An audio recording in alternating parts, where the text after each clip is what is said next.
Hey, and welcome to this episode of the Wealthfare Book Club. And today, we'll be reviewing one of the most recommended finance books for starters, Rich Dad, Poor Dad by Robert Kiyosaki and Sharon Lechter.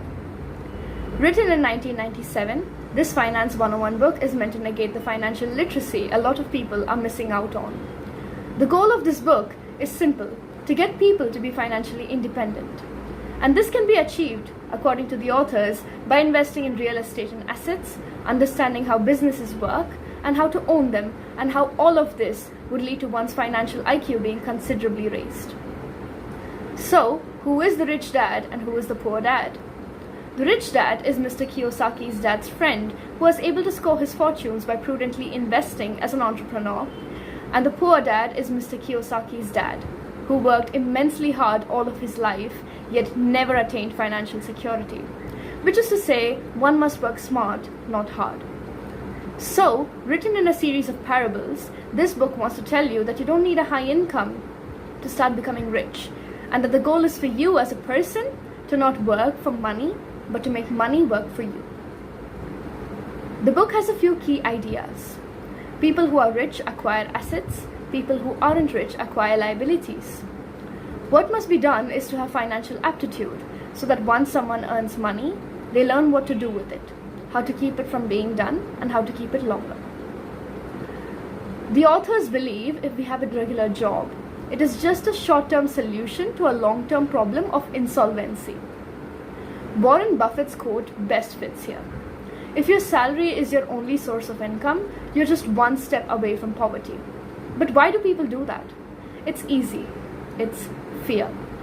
The fear of not being able to pay your bills, the fear of having to start all over again, and the fear of failing make people become slaves to their jobs. And yet, that is the price of admission. That is the risk-reward people encounter to make money. The authors also try to show the differentiation between assets and liabilities. One has value, appreciates, and produces income, and the other siphons money out of your pockets.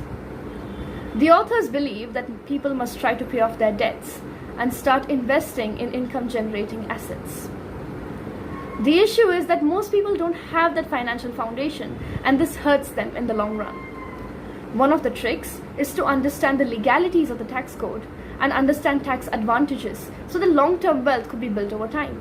The idea of money being invented was also brought up, which is to say that rich people extract opportunities that others either don't see or find too risky or else don't have the resources for. The hope is that people get financially trained to spot opportunities that earn them money.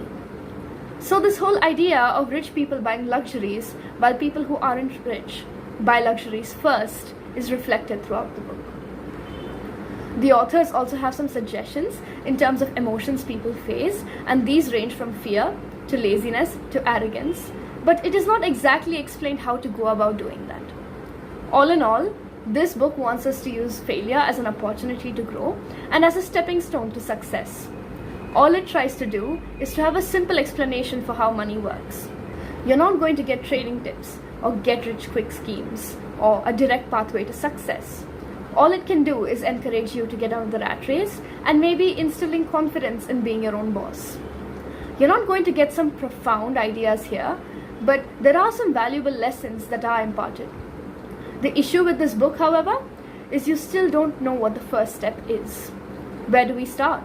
Also, one can be skeptical about some of the advice, as it may conflict with your own morality. For example, delaying paying taxes on capital gains or having your advocates commit felonies may not necessarily be the right solution. Even the idea that Mr. Kiyosaki would have people work hard to put money in his own pocket until they quit seems to go against his own advice, even going as far as capitalizing on the fear or the ignorance that they may have, while at the same time telling us about the same fear or ignorance. That being said, this book is not a one-size-fits-all or some sort of gospel, but some of its key ideas make for an excellent framework that can be used to formulate your own objectives to build wealth. So, we would definitely recommend this book for personal finance as a start and as a transition to a life where you can be more financially free, where money is seen as an end game and not just as a tool to create wealth.